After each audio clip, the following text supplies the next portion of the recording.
Hey there, welcome to the DFS Build NBA edition. I'm Kevin Roberts, ready to go over the two-game DraftKings slate for Thursday, May 9th. Hopefully, my video for yesterday's showdown slate helped you a little bit. My approach was to definitely roster Jalen Brunson, but maybe not so much in the captain slot. That ended up almost being a disaster when he left sometime in the first quarter with an injury, and we were all kind of worried he wouldn't even return. So anybody who faded him was feeling pretty good at that time. But he ended up posting a decent game despite missing a good chunk of the game.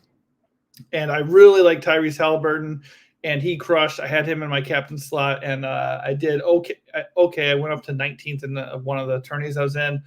So hopefully you follow along, and that worked out for you. Today we have a two-game slate, though, so we don't have to worry about all the different things that go into building showdown lineups because they're obviously a lot harder to peg. Both these games are, well, one of these games is a potential blowout. We got the Cavs coming in down 1-0 in the series. First game was a blowout. They were 13.5-point road dogs against the Celtics. The game is a 2-12 total.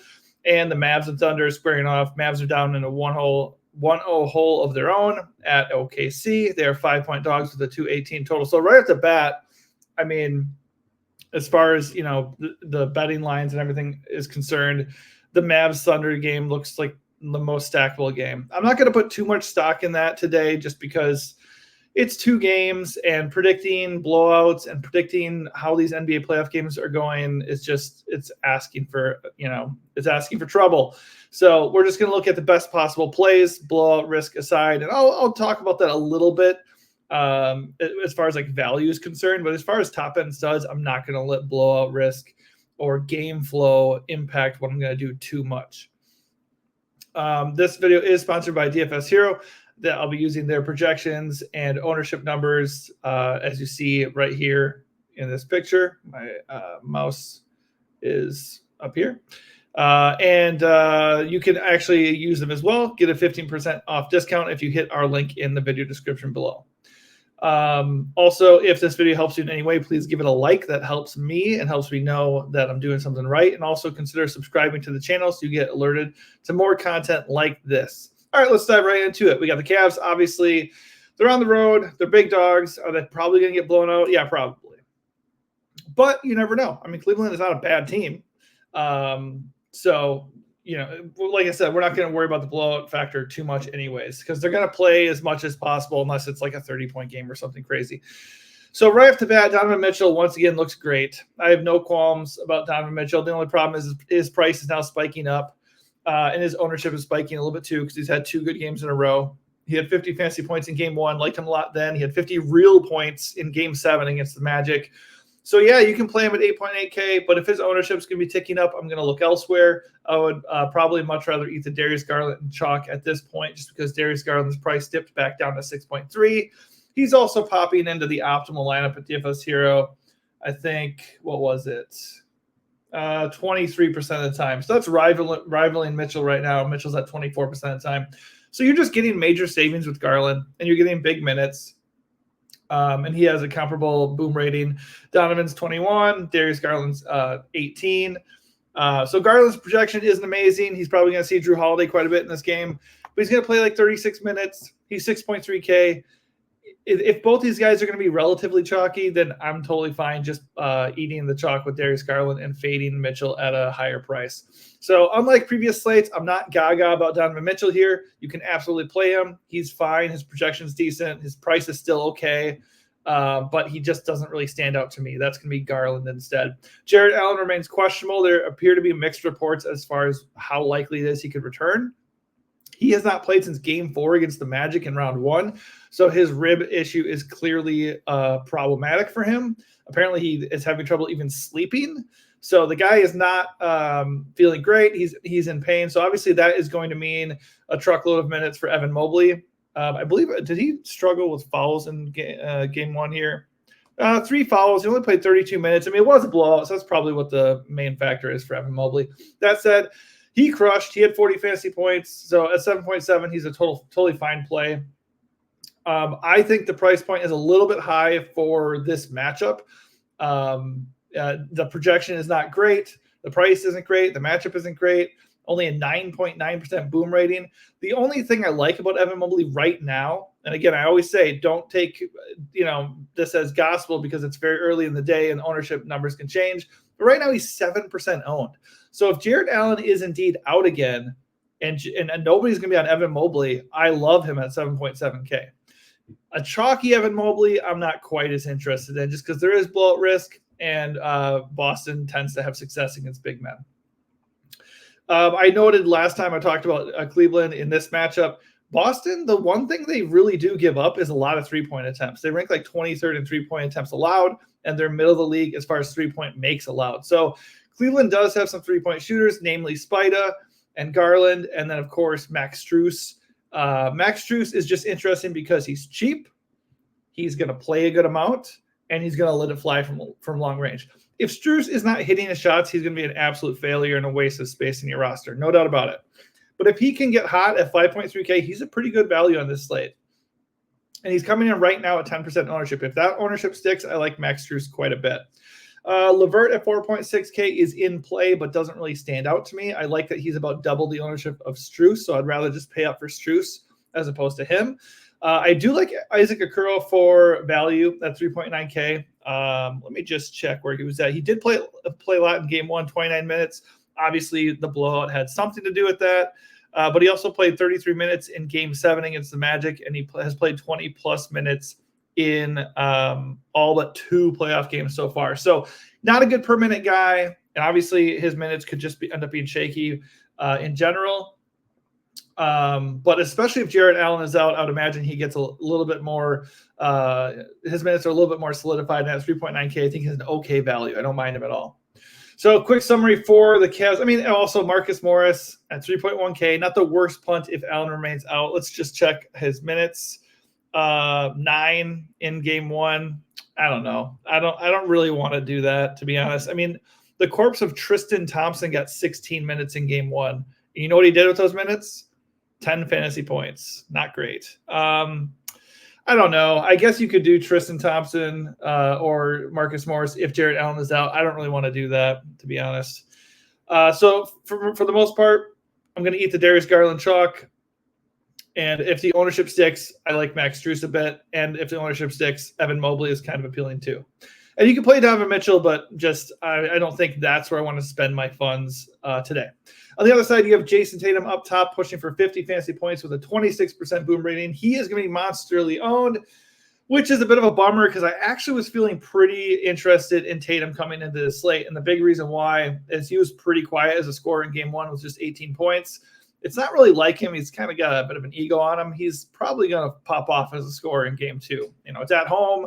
This gives them a major edge in the series. He wasn't a big-time scorer in game 1. And let's not forget, Kristaps Porzingis is not in the series right now. So I think Tatum's going to be a huge game. At 9.4K, he remains discounted.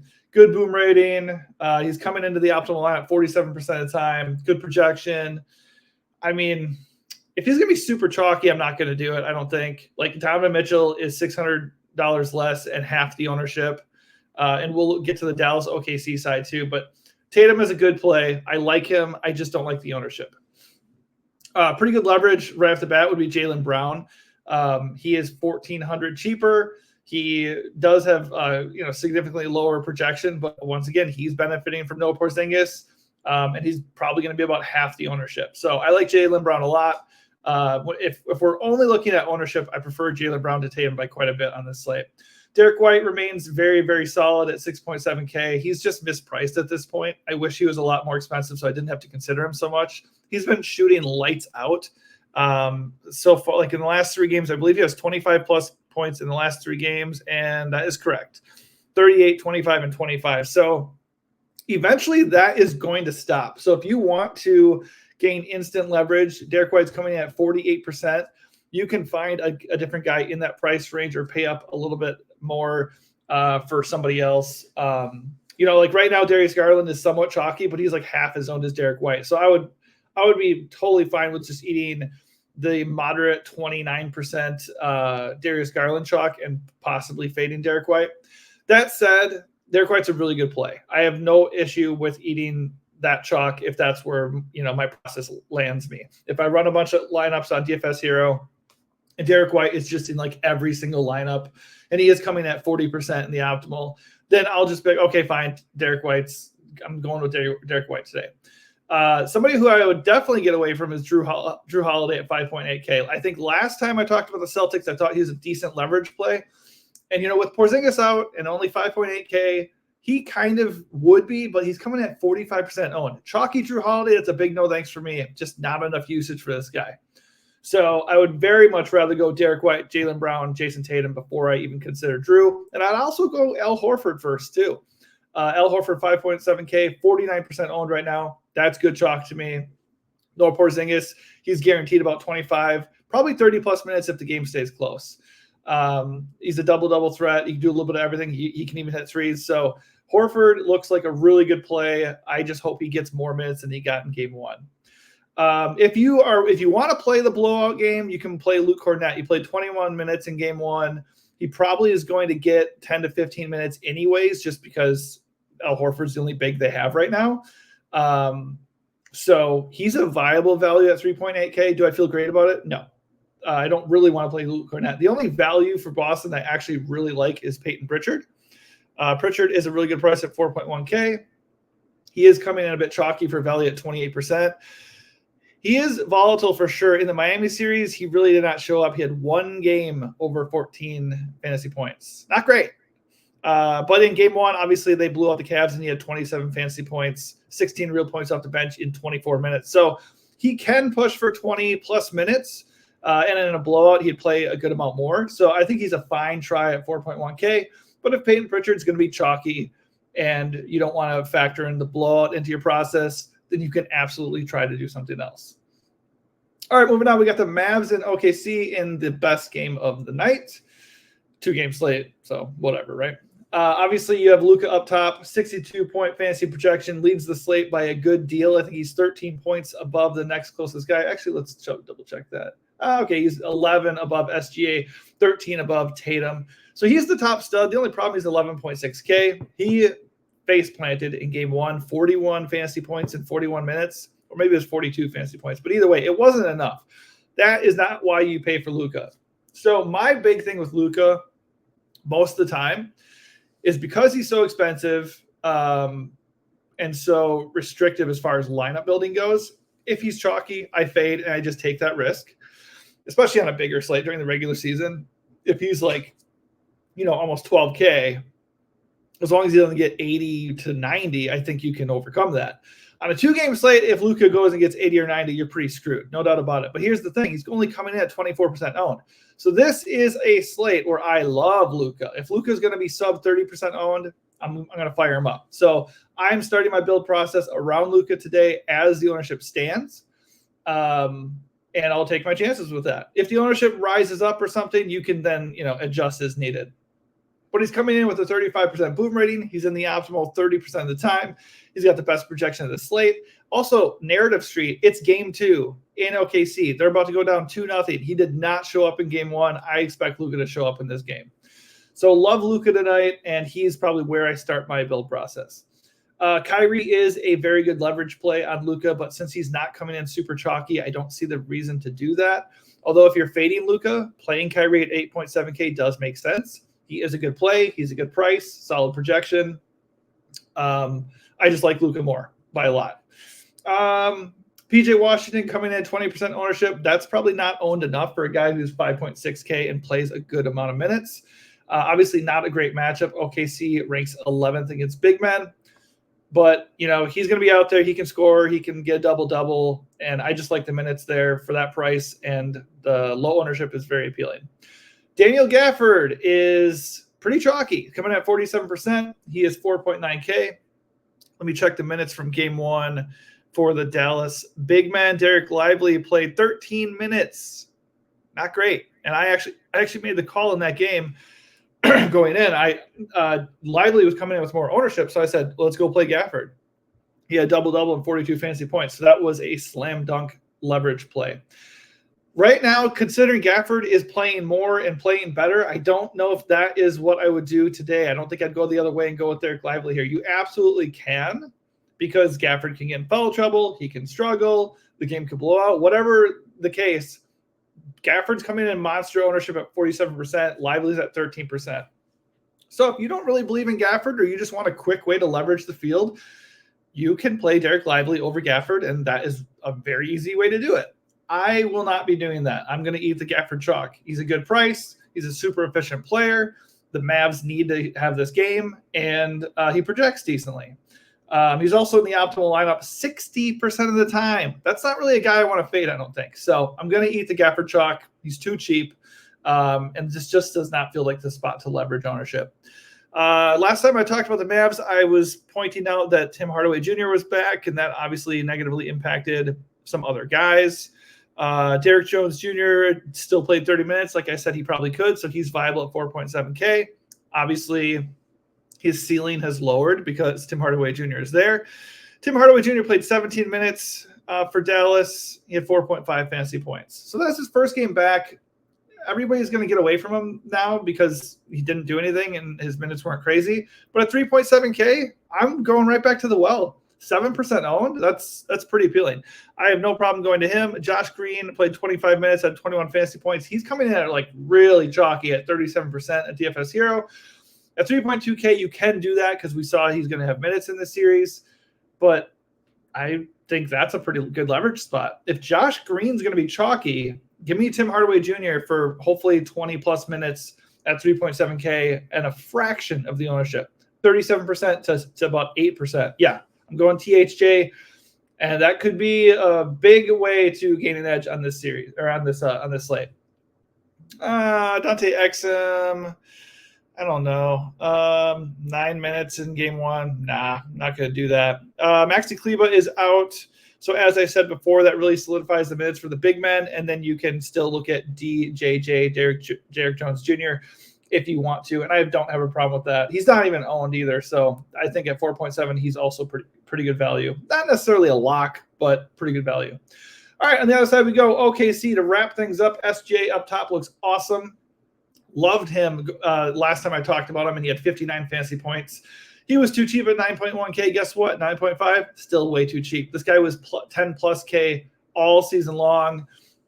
He has a massive ceiling, 33% boom rating on the slate. He's going to be very owned at 50%. If he's going to be that owned, we absolutely can entertain going Spida over SGA. And like I said, if Luka is going to be, half the ownership, I'm team Luka 100% here. So it may shake out that I might end up fading SGA here, but there's no doubt about it. SGA and Tatum, they're both awesome plays. If they're chalky and you eat that chalk, I don't think there's anything wrong with that. I just think if we're looking at high-end chalk and spends, I would much rather play a low-owned Luka over Tatum or SGA. But I like this game the most, so if I can get SGA in there with Luka, that is something I will look to do. Jalen Williams is pretty chalky at 41%. 7.6K, he looks good. I said in the last slate, I would just leverage the ownership or just take a cheaper Chet Holmgren who projects similarly and is going to be a little bit lower owned. They basically had the same production in game one. So I'm going to say the same thing here. Chet is cheaper. He is projecting just a little bit less, and he's just a little bit less owned. He's got the better boom rating. He's the better per minute guy. So I think they both are good plays. They're good prices, solid projections. I just prefer Chet here because cheaper and a little bit less owned. So that just is where I'm at with those two guys. Can you pair them together and just go across the board, eat chalk, or with Thunder going against the Mavs in the best matchup of the night? Sure. If you want to do that, no problem with that. But I do want to find a way to gain some leverage, obviously. Josh Giddey at 5.7K is okay. Not really racing to get him just because his minutes are up and down. He played 17 minutes in game one. 13 fantasy points. So that's obviously not what you want to see. It's just one game. If everybody's going to overreact to that, you can go get Giddey as a decent value at 10% ownership. So I don't have a problem with that at all. That is another easy way to gain leverage. If nobody's going to be on Giddey at 5.7K, I'm okay with Giddey. And like I said, okay, who is it? Drew Holiday is just crazy owned right now. Go pivot to Giddey. That's an easy leverage play. Risky, it's a GPP play for sure, but I think it's very interesting. Lou Dort is going to play a ton, trying to slow down Luka. And so he's super in play for me at 4.8K. Fairly chalky at 29%, but that feels like good chalk. He is a classic 3-and-D guy. If he's not hitting his shots, it's going to be tough.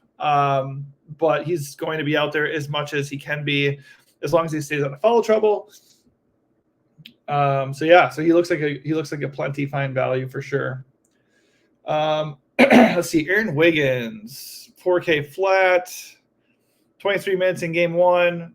Obviously benefited from the blowout a little bit, benefited from a little bit of Lou Dort foul trouble. So he's in play at 4K, but if he's going to be owned, he's coming at 25%. I think I'll look to go somewhere else. All right, let's see. Let's run this real quick to see what their first optimal lineup produces. And you're looking at a lot of Boston chalk, a lot of OKC chalk, Josh Green. So I would deviate from this quite a bit. I love the Al Horford chalk. I love the Daniel Gafford chalk. No issue with SGA. Love the Dort chalk. So I would be eating Horford, Gafford, Dort. I'm okay with eating White too. And if Tatum ends up being your stud, you don't want to go with me on Luka, you can do that too, because obviously he's a discount. I think he is going to have a big game. I just don't love the ownership. So where I would be looking to get different right away from just this first production of the top lineup. And really, remember, this is just like a cash game optimal lineup build. This is not necessarily tailor-made for any specific tournaments or factoring in, leveraging or any of those things. You have to add those things to the lineup tool yourself and figure that out.